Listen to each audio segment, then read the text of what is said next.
ನಾವು ಬಾಗಿಲು ಕಿಟಕಿ ಬಂದ್ ಮಾಡಿ ಹೋದ್ರೂ ಬರ್ತವ.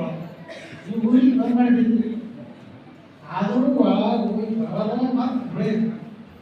ಕಿಟಕಿ ಬಾಗಿಲು ಬಂದ್ ಮಾಡೋದು ಬರಬಾರ್ದಾಗಿತ್ತಲ್ಲ ಅದು ಬಂದ ಹಾಗೆ ಇಲ್ಲಿ ದೇಹ ಹಾಕೋದು ಮನೆ ಅದಿದ್ರು ಈ ಮನೆ ಕಿಟಕಿ ಬಾಗಿಲು ಅವ ಒಂದಿನ ಕೀಲಿ ಹಾಕಿ ಬಂದ್ ಮಾಡಿದ್ವಿ ಒಬ್ಬನೇ ಹೌದು. ಯಾವಾಗ ನಾವು ಬಂದ್ ಮಾಡಿದ್ವಿ ಸುಮ್ಮನೆ ರಾತ್ರಿ 12 ಗಂಟೆಗೆ ಮಾತು ಮುಂಜಾನೆ ಮಾತ್ರ ಕಾಣ್ತಿರೋದು ಕಾಣ್ತಾರೆ ಮತ್ತೆ 6 ತಾಸು ಕಾಣಬೇಕು ಊದರ ಕಾಣ್ತದೆ ಅದರ ಕಿವಿಗೆ ಇವೆಲ್ಲ ಬಾಗಿಲುಗಳಿದ್ದಾಗ ಕಣ್ಣಿನದ ಅದೊಂದು ಬಾಗಿಲು ಹೌದಲ್ಲ. ಇದರಲ್ಲಿ ನಾವು ನೋಡ್ತೀವಿ ಜಗತ್ತಿನೆಲ್ಲ ನೋಡ್ತೇವೆ, ಚಲೋದು ನೋಡ್ತೇವೆ, ಕೆಟ್ಟದ್ದು ನೋಡ್ತೇವೆ, ಎಲ್ಲ ಏನ್ ಮಾಡ್ತಾವ ಒಳ ಹೋಗ್ತದೆ, ಒಳ ಹೋಗ್ಬಿಡ್ತದೆ. ಕಿವಿ ಅದ ಕಿವಿ ಕೇಳ್ತೇವೆ, ಏನ್ ಹೋಗ್ತೇವೆ ಚಲೋದ್ ಕೇಳ್ತೇವೆ, ಕೆಟ್ಟದ್ ಕೇಳ್ತೇವೆ, ಎಲ್ಲನೇ ಕೇಳ್ತಾವೆ.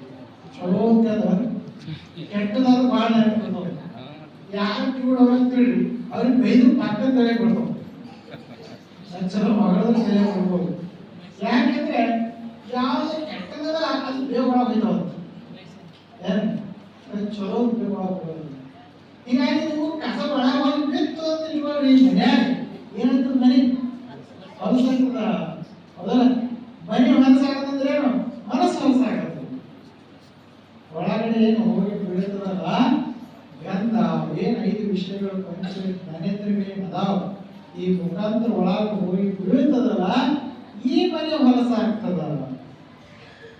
ಈ ಮನೆಯನ್ನ ಸ್ವಚ್ಛ ಮಾಡ್ಬೇಕಾದ್ರೆ ಯಾರಿಗೆ ಬರ್ಬೇಕಂತಂದ್ರ ಇಂಥ ಶಿವಾತ್ಮ ಗೋಷ್ಠಿಯೊಳಗೆ ಬಂದ ಅಂದ್ರ ಈ ಮನೆ ಸ್ವಚ್ಛ ಆಗ್ತದ.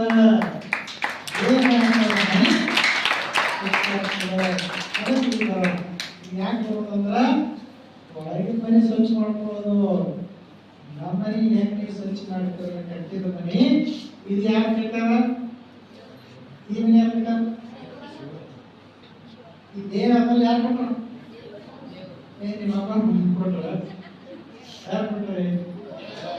ದೇವರು ಕೊಟ್ಟಾನ ಹೌದಲ್ಲ. ಎಷ್ಟು ಅದ್ಭುತವಾಗಿ ರಚನೆ ಮಾಡಿದ ದೇವರು ಇದು ಮನೆ ಹೌದಲ್ಲ. ಎಂಥ ಜ್ಞಾನತ್ವವಾದ ಮನೆಯನ್ನು ಇರ್ತಾನ.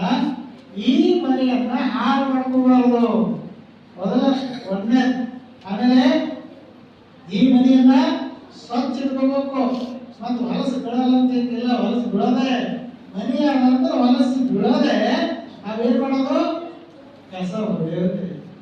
ದೊಡ್ಡವರು ಇದ್ರು ಮನೆ ಕಸ ಹೊಡಿಬೇಕು, ಏನು ಬಡವರು ಇದ್ರು ಮನೆ ಕಸ ಹೊಡಿಬೇಕು. ಏನೋ ಊಟ ನಮಗೆ ಕಸ ಹೊಡೆಯೋದು ಅಂತ ಹಾಗೆಲ್ಲ ಬದ ಹೊಡಿಬೇಕು. ಶ್ರೀಮಂತ ಇದ್ರು ಮನೆ ಕಸ ಹೊಡಿಬೇಕು, ಬಡವಿದ್ದರು ಮನೆಯೂ ಕಸ ಹೊಡಿಬೇಕಾಗ್ತದ. ಆ ಮನೆ ಕಟ್ಟಿದವನು ಹೊಡಿಬೇಕು, ಜೋಬಡಿ ಹೊಡಿಬೇಕು, ಎಲ್ಲರಿಗೂ ಕಸ ಹೊಡೆಯ